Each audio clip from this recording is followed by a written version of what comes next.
शनि इतवार सोम 3 दिन के गैप के बाद आता है जैन धर्म।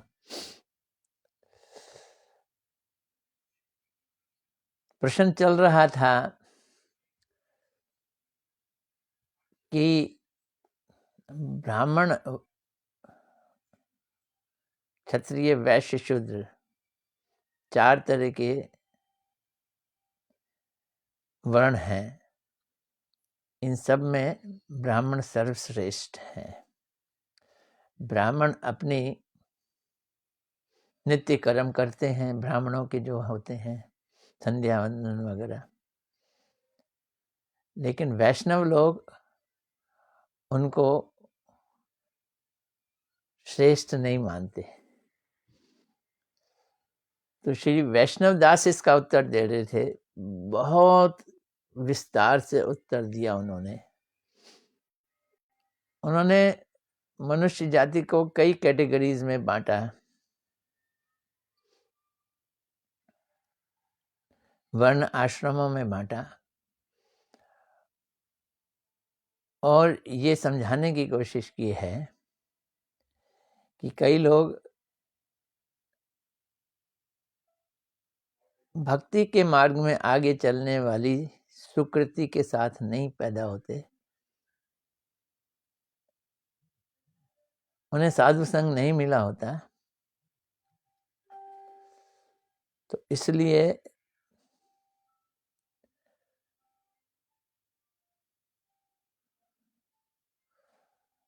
शास्त्रों में जो नियम बताए गए हैं उसके हिसाब से चलना बहुत जरूरी है। और शास्त्रों में ब्राह्मणों को ब्राह्मण का कार्य करना है, क्षत्रियों को क्षत्रियों का, वैश्य को वैश्य, शूद्र का शूद्र, गुण के हिसाब से, गुण और कर्म के हिसाब से ऐसे बांटा है। इसी को हम आगे पढ़ेंगे। नमो विष्णुपदाय राधिकाय प्रियात्मने श्रीमद् भक्ति वेदांत नारायण गोस्वामी इति नामिने श्री कृष्ण लीला कथने सुदक्षम उदारे मधुरे गुणैश्च युक्तम वरम वरेण्यम पुरुषम महांतम नारायणम तमाम शिरसा नमामि। नमो भक्ति विनोदाय सच्चिदानंद नामने गौर शक्ति स्वरूपाय रूपानुगराय ते। वर्ण आश्रम के नाम से एक धर्म की व्यवस्था की गई है। इस व्यवस्था का अभिप्राय ये है कि कर्मों का अनुष्ठान करने योग्य मनुष्य स्वभावता, मतलब उनके स्वभाव के अनुसार, गुण और स्वभाव 4 प्रकार के हैं, ब्राह्मण, क्षत्रिय, वैश्य, शूद्र। ये लोग जिन अवस्थाओं का अवलंबन कर संसार में अवस्थित होते हैं, वो अवस्थाएं भी 4 प्रकार की हैं, ब्रह्मचारी, गृहस्थ, वानप्रस्थ और सन्यास। जो वर्ण है ब्राह्मण, क्षत्रिय, वैश्य, शूद्र, वो स्वभाव से हैं, क्रिया से हैं, जन्म से भी हैं। उसके द्वारा उनके लक्षण निरूपित होते हैं। यहाँ खाली जन्म से निरूपित कर दिया जाता है, वहां वर्ण आश्रम के मूल तात्पर्य की हानि हो जाती है कि जन्म से तो हो गया ब्राह्मण, निकला रावण, तो कहोगे ब्राह्मण नहीं ना।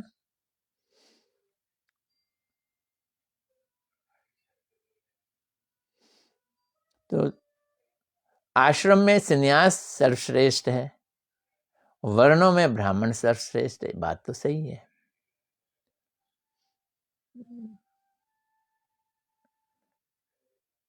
ब्राह्मण भगवान के सिर से निकले हैं, शूद्र भगवान के पैरों से निकले हैं, ऐसा शास्त्रों में ही कहा गया है।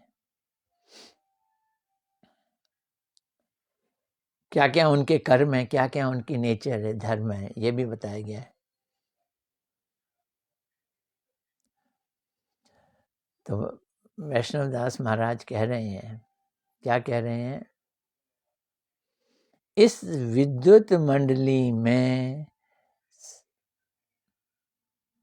मैं जो संस्कृत के श्लोक बोल रहा हूं वो तो आप लोग समझ जाग गए होंगे, अनुवाद नहीं किया। मैं केवल इतना कहना चाहता हूं,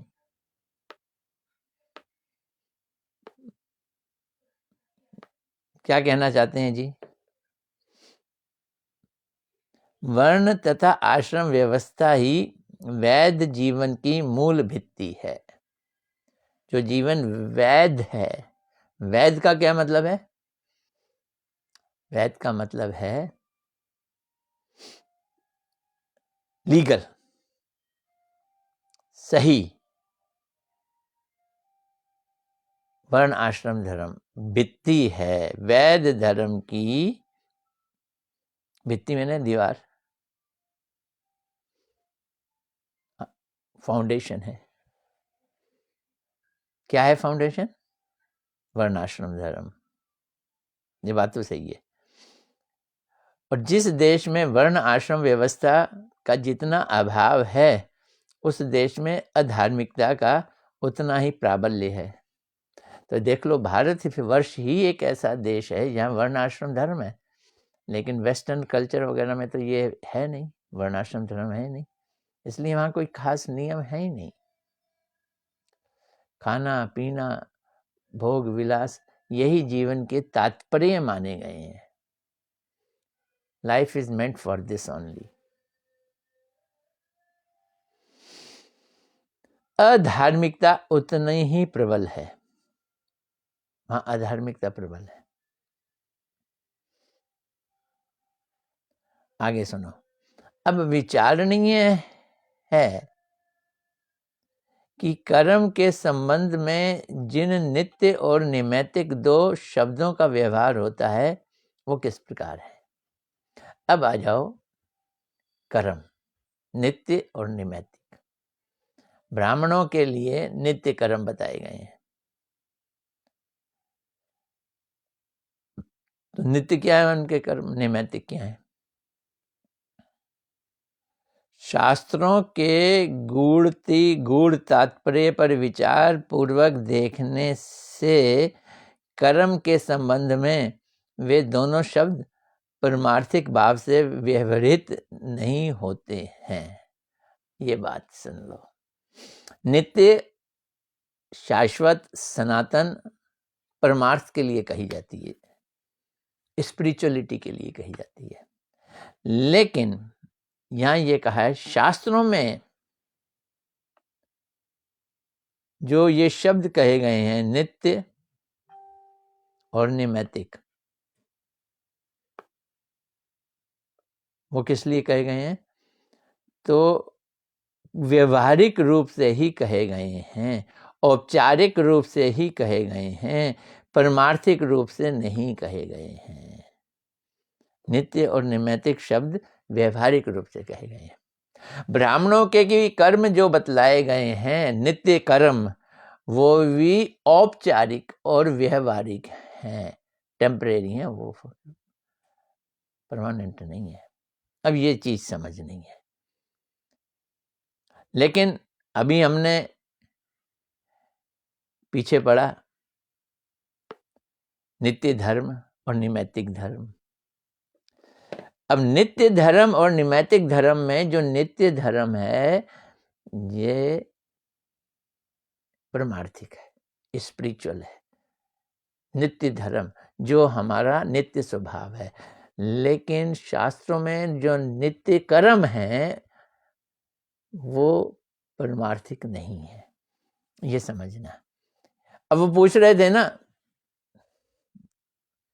कीर्तनिया साहब ब्राह्मण है, वो भी क्या पूछ रहे थे कि ब्राह्मणों के नित्य कर्म तो नित्य हुए, स्पिरिचुअल हुए, उनको आप क्यों रिजेक्ट करते हो? अब इन्होंने कहा वो स्पिरिचुअल नहीं है। वो कैसे हुए? वो व्यवहारिक हैं, औपचारिक हैं। तो अब सुनना, नित्य धर्म और नित्य कर्म,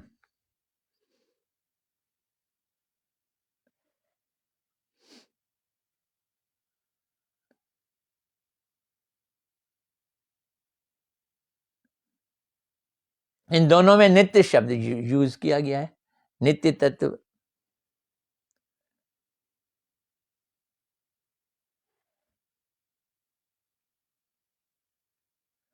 परंतु कर्म को लक्ष्य कर जो नित्य शब्द इस्तेमाल किया गया है, ये सुन लो, कर्म को लक्ष्य कर नित्य शब्द का जो प्रयोग किया जाता है वह संसार में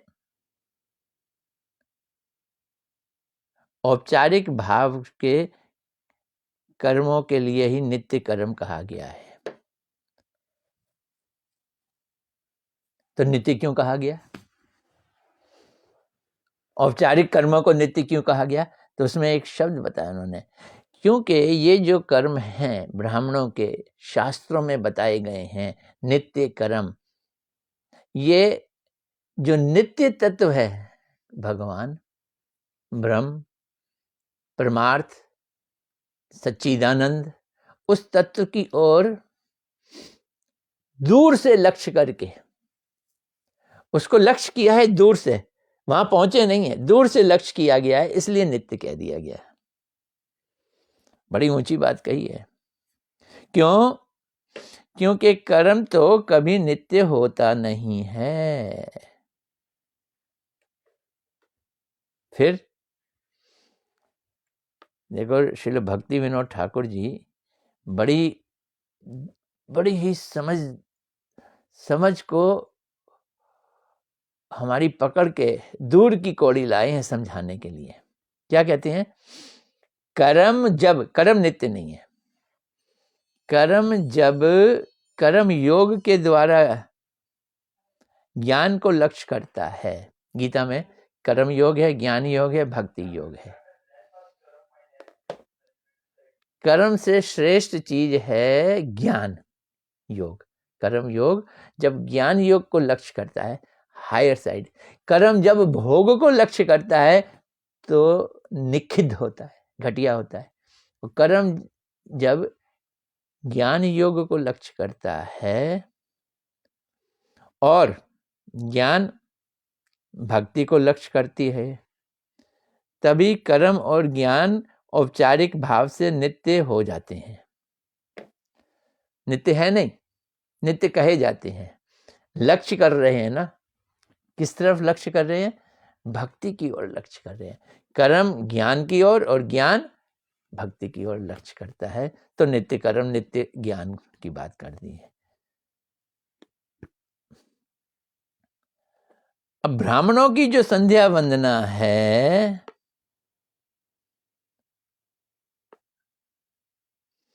ये सुनने वाली चीज है, बड़ी जबरदस्त। ब्राह्मणों की संध्या वंदना को नित्य कर्म कहने से केवल यही समझा जाता है कि शारीरिक भौतिक क्रियाओं के माध्यम से भक्ति को दूर से उद्देश्य करने वाला मार्ग। दूर से भक्ति नहीं है, भक्ति को लक्ष्य कर रहा है। भक्ति के लिए पता जरूरी क्या चीज है? श्रद्धा। श्रद्धा क्या चीज है? श्रद्धा का बीज है। गुरुदेव कहते थे, ये बार बार कहते थे, कृष्ण सेवा की वासना जिसके अंदर ये आ गया, वो भक्ति को लक्ष्य नहीं करता, वो भक्ति करता है। और जब तक ये श्रद्धा नहीं आती है, ये कई जन्मों की सुकृतियों के बाद आती है, जब तक ये श्रद्धा नहीं आती है तब तक हम अच्छे अच्छे कर्म तो करते हैं, वो भक्ति की ओर लक्ष्य तो करते हैं, पर भक्ति नहीं होते हैं।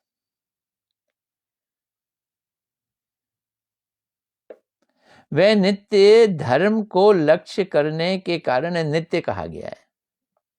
कर्म किसको लक्ष्य कर रहे हैं? नित्य धर्म को, इसलिए उन्हें नित्य कहा गया है। वास्तव में वो नित्य नहीं है। क्यों? क्योंकि कर्म तो नित्य हो ही नहीं सकते। भैया समझ लो, कंफ्यूज मत होना। श्री भक्ति विनोद ठाकुर जी यहाँ वैष्णव महाराज जी से, वैष्णव से कुछ समझाना की बात कर रहे हैं हमारे को। क्या कि ब्राह्मणों के जो कर्मों को बतलाया गया है वो और भक्तों के जो भक्ति की कर्म हैं वो एक नहीं है। वस्तुतः विचार करने पर जीव के लिए कृष्ण प्रेम ही एकमात्र नित्य कर्म है। ये है, ये महाराज वास्तव आ गए। नित्य कर्म क्या है? कृष्ण प्रेम। कृष्ण प्रेम नित्य कर्म है और इसका तात्विक नाम विशुद्ध चिद अनुशीलन है। इसका नाम नित्य कर्म नहीं है। भक्ति या कृष्ण प्रेम चिद अनुशीलन है। चिद मैंने क्या होता है? चिद मैंने स्पिरिचुअल, परमार्थिक, भगवान की। इस कार्य की साधना के लिए जिस जड़ कार्य का आलंबन करना पड़ता है, फिर ये समझ लो कितनी ढंग से। अब चिद अनुशीलन के लिए अगर हमें जड़ कार्य का सहारा लेना पड़े, वह नित्य कर्म का सहायक होता है। अतः ऐसे कर्मों को नित्य कर्म कहने में कोई दोष नहीं है। तो नित्य कर्म वास्तव में कृष्ण प्रेम है। कृष्ण प्रेम को करने के लिए जड़ चीजों का जो सहारा लेना पड़ता है और जड़ चीजों से जो कार्य किए जाते हैं, वो उस धर्म, नित्य कर्म, भक्ति, कृष्ण प्रेम एक ही चीज में, एक ही उसमें ले लो, उसमें सहायक हैं, इसलिए नित्य कर्म कहलाते हैं। तात्विक रूप से देखने पर उसे नित्य ना कहकर निमित्तिक कहना ही उचित होगा। तो वो वाले कर्म जो भक्ति की ओर लक्ष्य करते हैं, उन्हें नित्य कर्म की जगह निमित्तिक कर्म कहना पड़ेगा। कर्म में जो नित्य निमित्तिक विभाग है, वे केवल व्यवहारिक है, तात्विक नहीं। व्यवहारिक है। तात्विक स्पिरिचुअल, व्यवहारिक मटेरियल।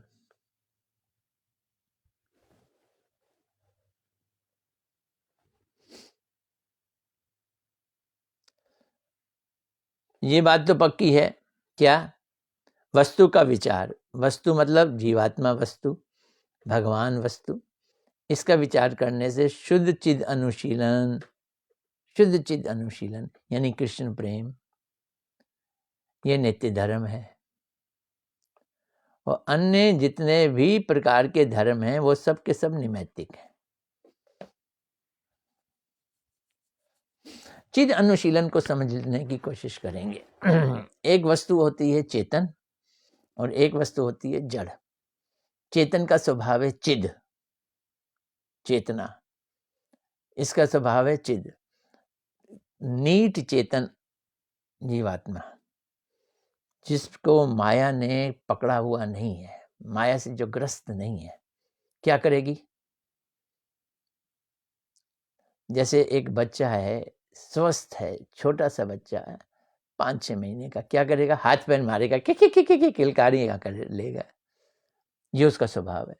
ऐसे ही नीट आत्मा, जिसे माया ने नहीं पकड़ा हुआ, वो क्या करेगा? कृष्ण से प्रेम करेगा। तो चेतन वस्तु का स्वाभाविक क्रिया को चिद अनुशीलन कह दो। तो वर्ण, आश्रम, धर्म, अष्टांग योग, सांख्य, ज्ञान तथा तपस्या, ये सभी निमित्तिक हैं। ये देखो भाई, ये घोषणा है, जबकि हमारे यहाँ शास्त्रों में इनको बहुत ऊंचा माना गया है। वर्ण, आश्रम, धर्म, अष्टांग योग, योगों की क्लास लगती है। सांख्य योग, उसको तो कितना ऊंचा माना गया है। और तपस्या, तपस्या की तो भूरी भूरी प्रशंसा की गई है, तप करो। पर ये नित्य धर्म नहीं है। ये क्या है? ये निमित्तिक है। जीव यदि बद्ध ना होता तो इन धर्मों की कोई आवश्यकता नहीं होती। अष्टांग योग की नहीं जरूरत होती, सांख्य योग की जरूरत नहीं होती। बद्ध नहीं है तो चिद अनुशीलन अपने आप हो रहा है, वो नित्य धर्म है। जीव बद्ध होने से माया मुग्ध अवस्था ही एक निमित्त है। तो बद्ध होने से जो कार्य करता है वो माया के निमित्त के कारण करना, इसलिए निमित्तिक। इस निमित्त से ही उपरोक्त धर्म समूह वर्ण आश्रम धर्म आदि धर्म हुए। अतः तात्विक विचार से ये सभी नैमित्तिक हैं। वर्ण आश्रम धर्म नित्य धर्म नहीं है, ना ही इनके क्रियाएं ना इनके कर्म नित्य हैं। ये सब क्या है? नैमित्तिक हैं। आत्मा भगवान की सेवा कर रही है भगवान के धाम में, वो ब्राह्मण क्षत्रिय वैश्य शूद्र नहीं है, वहां पे ये नहीं है। गोलोक वृंदावन में ब्राह्मण क्षत्रिय वैश्य शूद्र नहीं है, वहां पे इसकी जरूरत नहीं है। वहां पे आत्मा का निजी प्रक्रिया शुरू हो जाती है, आत्मा की स्वाभाविक प्रक्रिया शुरू हो जाती है, जिसे चिद अनुशीलन कहते हैं, कृष्ण प्रेम। ब्राह्मण की श्रेष्ठता, अब ये जवाब आ गया, क्या? ब्राह्मण की श्रेष्ठता संध्या वंदन आदि कर्म और उनका संन्यास ग्रहण करना। संन्यास ग्रहण करते हैं तो संध्या वंदन वगैरह त्याग कर देते हैं, सन्यासी हो जाते हैं। तो संध्या वंदन करना ब्राह्मण होके है, और सन्यासी होकर इसे छोड़ देना, ये दोनों ही नित्य धर्म नहीं है, ये नैमित्तिक धर्म है। एक ब्राह्मण का धर्म, एक सन्यासी का धर्म। हम ब्राह्मण के धर्म की खोज नहीं कर रहे, हम सन्यासी के धर्म की खोज नहीं कर रहे, हम चर्चा और खोज कर रहे हैं आत्मा के धर्म की, जैव धर्म। वो क्या है? वो नित्य धर्म है, वो चिद अनुशीलन है। तो आगे कह रहे हैं, ये सब कर्म धर्म शास्त्र में प्रशस्त और अधिकार भेद से नितांत उपादेय माने जाते हैं। तो ठीक है, जैसा अधिकार है उस हिसाब से ये बहुत जरूरी है। हमारा इतना भाग्य नहीं है कि हम चिद अनुशीलन कर सकें। हम अपने को ब्राह्मण होने का अभिमान करके ही अभी चुप हैं। तो बस करो, ब्राह्मण वाला कर्म करो, शास्त्र में जो लिखा हुआ है। और तब नहीं करते ब्राह्मण वाला कर्म तो हम अपराधी हैं, गलत हैं। अधिकार के अनुसार कर्म करो, लेकिन तथापि नित्य कर्मों के सामने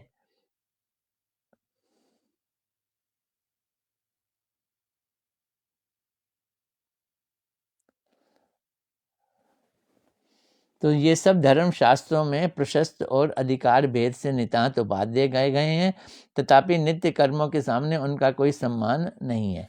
तो नित्य कर्म के सामने उनका कोई सम्मान नहीं है, ये श्रीमद् भागवत में लिखा गया है।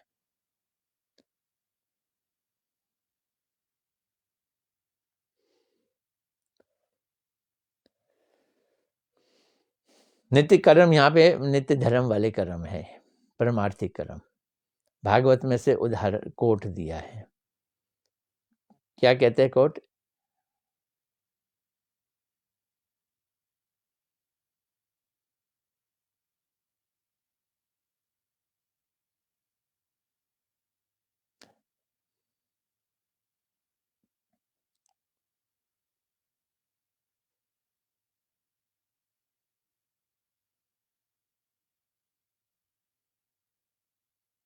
मेरी समझ में 12 गुणों से युक्त ब्राह्मण, क्षम दम तपो शोचन, 12 गुण है। मेरी समझ से 12 गुणों से युक्त ब्राह्मण भी भगवान पद्मनाभ के चरण कमल के विमुख हो तो, बहुत सारे ब्राह्मण हैं, ब्राह्मण के हिसाब से चल रहे हैं, लेकिन भगवान का रूप है, कृष्ण भगवान है या नारायण भगवान है, इसे मानते ही नहीं है, निराकार को भगवान मान रहे हैं। तो अगर वो पद्मनाभ के चरण कमलों से विमुख हैं, उसे चंडाल कुल में उत्पन्न ही समझना चाहिए। नहीं, ये नहीं लिखा। क्या लिखा है? वो ब्राह्मण है पर भगवान से विमुख है, एक चंडाल है जो भगवान की भक्ति कर रहा है, तो उससे चंडाल कुल में उत्पन्न हुआ भक्त श्रेष्ठ है, ब्राह्मण से श्रेष्ठ है। ब्राह्मण कौन सा ब्राह्मण? जिसमें 12 गुण हैं, शम दम तप शौचम शांतिर आर्जवम एव च, ये ऐसे ब्राह्मणों के 12 गुण बताए गए हैं, गीता में भी ये बताए गए हैं। जिसने अपने मन वचन कर्म और धन कृष्ण के चरणों में समर्पित कर दिए हैं, ये भक्त हो गया, ये ब्राह्मण नहीं है। ब्राह्मण भी हो सकता है, पर क्योंकि हाई डिग्री मिल गई तो ब्राह्मण नहीं कहेंगे, अब उसको भक्त कहेंगे।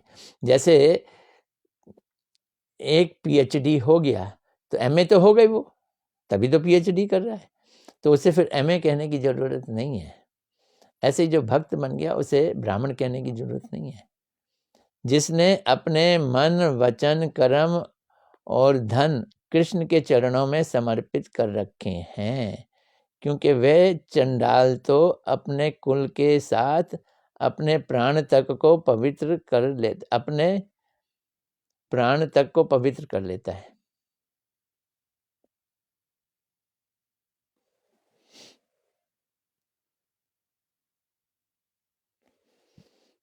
सारे कुल को पवित्र कर लेता है, वो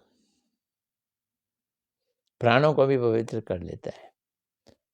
और एक ब्राह्मण है, अभिमान है मैं ब्राह्मण हूं, मेरे से बढ़कर कोई नहीं है, उसकी क्या स्थिति है?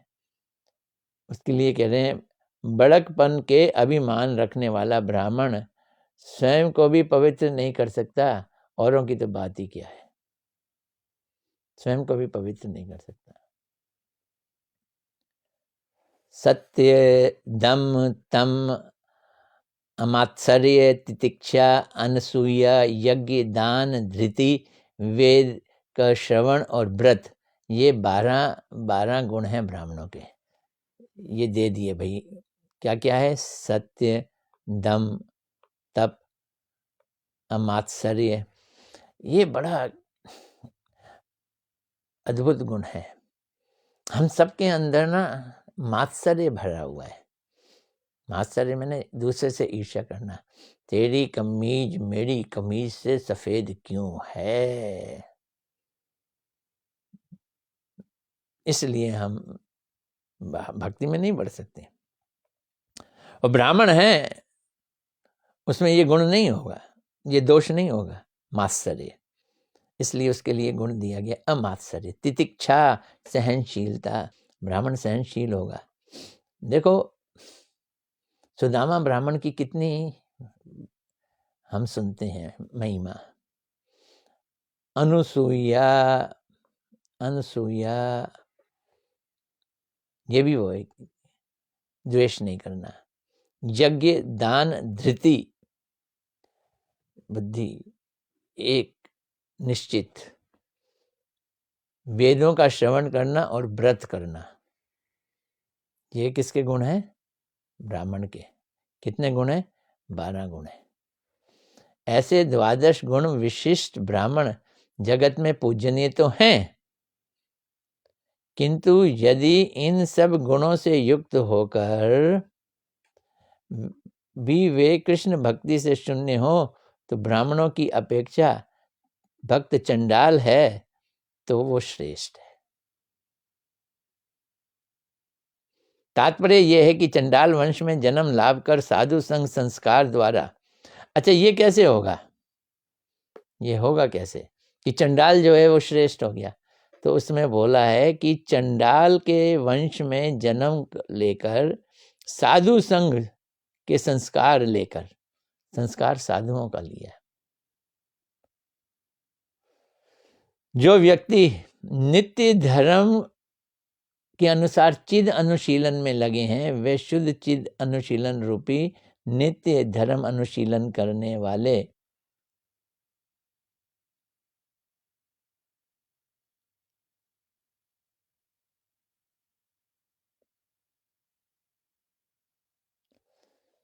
नित्य धर्म करने वाले लोग उन ब्राह्मणों से जो धर्म चिद धर्म अनुशीलन, नित्य धर्म अनुशीलन, कृष्ण प्रेम अनुशीलन से तो विरत हैं, उसमें उनका मन नहीं जाता। हाँ हाँ ठीक है मंदिर चले गए, प्रणाम कर लिया, ठीक है ठीक है, हम ब्राह्मण हैं। कृष्ण तो ब्राह्मणों के आगे भी पैर छूते हैं, किंतु निमित्तिक धर्म में ही लगे हुए हैं। क्या है? संध्या वंदन करना है। निमित्तिक धर्म में निरत और चिद अनुशीलन में विरत। इसलिए जैव धर्म में थोड़ी सी हिंदी अच्छी हो ना तो समझ अच्छी आ जाती है।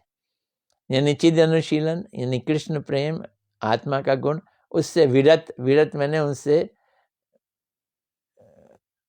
हाँ, उसमें हमारा मन नहीं लगता, उससे हमारे को वैराग्य है। कृष्ण भक्ति से विरत, डिसइंटरेस्टेड, इंटरेस्टेड ना होना। और निमित्तिक धर्मों में बड़े ऊंचे हैं, चलो ये भी कर लो, ये भी कर लो, यज्ञ कर लो, वो बड़े बड़े अनुष्ठान करना। ऐसे ब्राह्मणों से भक्त चंडाल अच्छा है, श्रेष्ठ है। जगत में दो प्रकार के मनुष्य होते हैं, एक जिनका विवेक उदित हो गया है, एक जिनका विवेक उदित नहीं हुआ। उदित विवेक और अनुदित विवेक, यहाँ विवेक शब्द ले लिया, विवेक।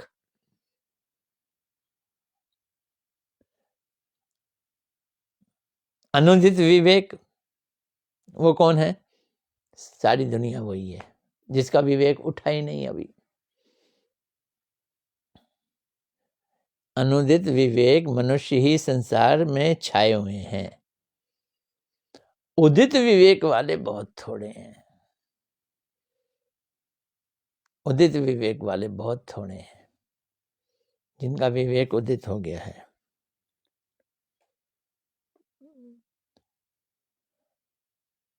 अब अनुदित विवेक वालों में ब्राह्मण सबसे श्रेष्ठ है, ये समझ लो भाई। अनुदित विवेक वालों में ब्राह्मण सबसे श्रेष्ठ हैं। कृष्ण के लिए भक्ति नहीं जागृत हुई है, तो अब अनुदित विवेक वालों में ब्राह्मण श्रेष्ठ हैं। और अपने अपने वर्ण के अनुसार संध्या वंदन आदि नित्य कर्म सभी कर्मों में श्रेष्ठ हैं वो। लेकिन उदित विवेक मनुष्य दूसरा नाम ही वैष्णव है। वैष्णवों का व्यवहार और अनुदित विवेक मनुष्यों का व्यवहार एक नहीं होता, अवश्य इसमें पार्थक्य है, ये समझ लो। पृथक होने पर भी वैष्णवों के व्यवहार अनुदित विवेक मनुष्यों के शासन के लिए बनाए गए स्मार्त विधान के तात्पर्य के विरुद्ध नहीं है। तो स्मार्त विधान जो अनुदित लोगों के लिए हैं, वैष्णव लोग उससे विरुद्ध नहीं चलते, वो उसमें से काफी कुछ करने की कोशिश करते हैं। क्यों? शास्त्रों से विरुद्ध क्यों नहीं है? शास्त्रों के ये नियम, ये विधान जिनको वो ब्राह्मण क्षत्रिय वैश्य शूद्र पालन कर रहे हैं, जिनका भी विवेक नहीं जागृत हुआ, जो अभी कृष्ण भक्त नहीं बने हैं, जो वैष्णव नहीं बने हैं, उनका तात्पर्य क्या है, उनका मतलब क्या है, उनका उद्देश्य क्या है शास्त्रों के उन कार्यों का।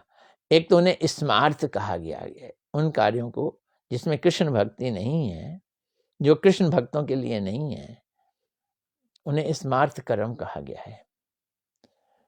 तो ये स्मार्थ विधान का तात्पर्य तो यहां बतला रहे हैं, शास्त्रों का तात्पर्य सर्वत्र एक है, कृष्ण प्रेम पैदा हो जाए। अब जिनमें नहीं है उनके लिए लाइट डोज दी गई है, हल्की डोज है वो अनुदित विवेक वाले, जिनका विवेक जगा नहीं है, उन मनुष्यों के लिए शास्त्र के वचन स्थूल रूप में ग्रहणीय होते हैं, स्थूल वचन है।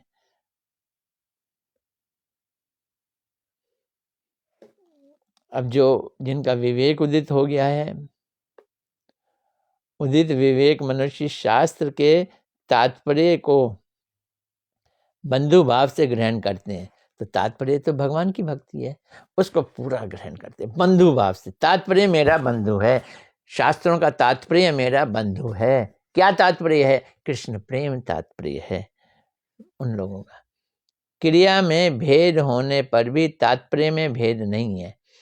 तो वैष्णव लोगों की क्रिया और ब्राह्मण जो अनुदित विवेक वाला है उसकी क्रिया अलग अलग है, लेकिन उद्देश्य है भगवान के पास जाना। वो इनडायरेक्टली जा रहे हैं, श्रद्धा के साथ नहीं जा रहे, लेकिन वैष्णव लोग डायरेक्टली जा रहे हैं। क्रिया में भेद होने पर भी तात्पर्य में भेद नहीं है। अनधिकारी दृष्टि में उदित विवेक के पुरुषों के व्यवहार साधारण व्यवहार के विरुद्ध प्रतीत होते हैं, किंतु वास्तव में उनके पृथक व्यवहार का मूल तात्पर्य एक है। उदित विवेक मनुष्य की दृष्टि में साधारण लोगों के लिए नैमित्तिक धर्म उपदेश योग्य है। साधारण लोग, विवेक उदित नहीं हुआ, उसमें वर्ण आश्रम धर्म का उपदेश ही चलेगा। और यहाँ तक आ जाओ, बाहर जो वर्ण आश्रम धर्म को नहीं पालन करते हैं, उन्हें वर्ण आश्रम धर्म में लाना भी बड़ा मुश्किल है। उन्हें क्रिश्चियन और मुस्लिम धर्म ही पालन करवा दिया जाए जो वर्ण आश्रम धर्म से परे है।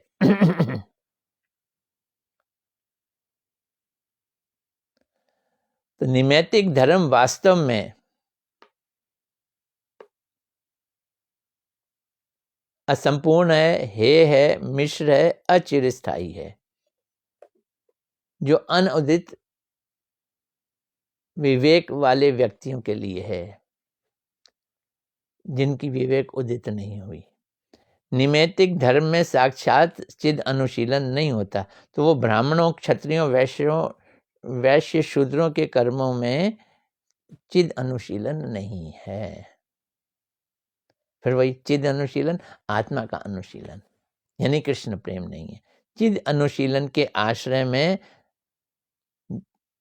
जड़ अनुशीलन को ग्रहण करने से वे केवल, तो उन लोगों ने जड़ अनुशीलन किया है, तो चिद अनुशीलन का आश्रय लिया है। जैसे यज्ञ करो, उसमें भी एक लोटे में पानी डाल के यहाँ विष्णु हैं, विष्णु के लिए भी मंत्र बोल दिए गए, तो ये चिद अनुशीलन भी हो गया साथ में जड़ अनुशीलन के साथ। तो चिद अनुशीलन के आश्रय में जड़ अनुशीलन ग्रहण करने से केवल चिद अनुशीलन की रूप में उपेय की प्राप्ति का उपाय मात्र होता है। अब ये देखो, ये भाषा बड़ी है। उपेय मतलब जिसे हमें प्राप्त करना है, यानी कृष्ण प्रेम, उसका ये उपाय है, यानी उसका एक प्रोसेस है, उसका एक मेथड है, पर डायरेक्ट प्राप्त नहीं करना है। किसमें? नैमित्तिक धर्म में। योगा है, हम योग कर रहे हैं, या बहुत सारे पूर्णमासी का अनुष्ठान किया, कई सारे अनुष्ठान आते हैं, उन सब अनुष्ठानों में वेदों के अनुरूप अनुष्ठान है, देवी देवताओं की पूजा भी हो सकती है, कृष्ण का अनुशीलन नहीं है, चिद अनुशीलन नहीं है। तो वो उपाय है, धीरे धीरे धीरे धीरे हम फिर चिद अनुशीलन करेंगे। ये जो हम बड़ी अच्छी बात करें हैं, उपाय करते हैं, वो उपाय को देकर शांत हो जाते हैं। अगर हम कृष्ण भक्त बन गए तो वो उपाय शांत हो जाएंगे। फिर उन स्मार्ट कार्यों को करने की जरूरत नहीं है जो शास्त्रों में लिखे हुए हैं, क्योंकि हमें उपाय मिल गया। उपाय मतलब जिसे प्राप्त करना है, वो क्या है? कृष्ण प्रेम, कृष्ण की भक्ति, भगवान का नाम जाप, हरे कृष्ण, ये उपाय है, ये चिद अनुशीलन है। कृष्ण कीर्तन चिद अनुशीलन है, कृष्ण की कथा सुनना ये चिद अनुशीलन है। अतएव उपाय कभी भी संपूर्ण नहीं। तो ब्राह्मणों के जो कर्म हैं वो उपाय हैं, वो संपूर्ण नहीं है, वो खंड अवस्था में है। अतएव नैमित्तिक धर्म कभी भी संपूर्ण नहीं है। सुन लो ब्राह्मणों, तुम्हारे लिए जो शास्त्रों में कर्म बताए गए हैं, संध्या वंदन वगैरह, ये नित्य धर्म के कर्म नहीं है, ये नैमित्तिक है। अब उदाहरण के लिए ब्राह्मणों की संध्या वंदन आदि उनके अन्य अन्य कर्मों की तरह क्षणिक और विधि साध्य है। सहज प्रवृत्ति से ये कार्य नहीं होते। बाद में बहुत दिनों तक वैध व्यापार में रहते रहते जब साधु संग, फिर क्या होगा? साधु संग होगा। साधु संग के बिना भक्ति नहीं आती।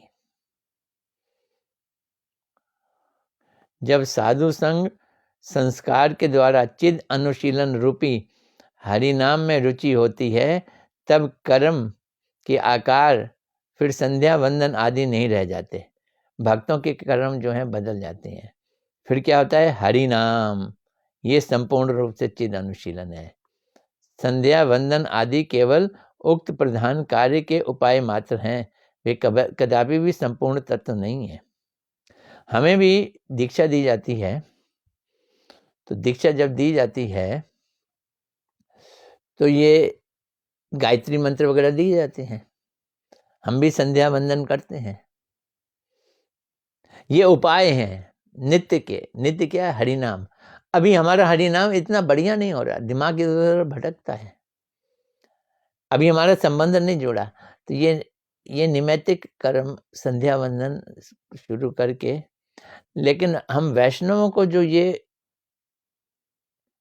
संध्या वंदन भी दी जाती है, ये भी भगवान की भक्ति के लिए है। काम गायत्री ये भी कृष्ण का प्रेम के लिए है, गोपाल मंत्र कृष्ण के लिए है, गुरु मंत्र कृष्ण के लिए है। लेकिन ब्राह्मणों के जो मंत्र हैं, जो गायत्री वगैरह हैं, वो दूर से भगवान की भक्ति का इशारा करती हैं, संपूर्ण रूप से नहीं। अभी और बता रहे हैं, ये रुके नहीं है, बहुत लंबा है, लेकिन मैं समय का ध्यान रखते हुए इसको आज यहीं रोक रहा हूँ। इसको आगे लेंगे। अगर किसी को समझ नहीं आती है तो मेरे को व्हाट्सएप करें 9810192540। ये मेरा व्हाट्सएप नंबर है 9810192540। आजकल तो रिकॉर्डिंग सिस्टम, रिकॉर्डिंग में आप क्वेश्चन डाल दिया करो, लिखने की ज़रूरत ही नहीं है। तो हम यहीं तक रखते हैं आज।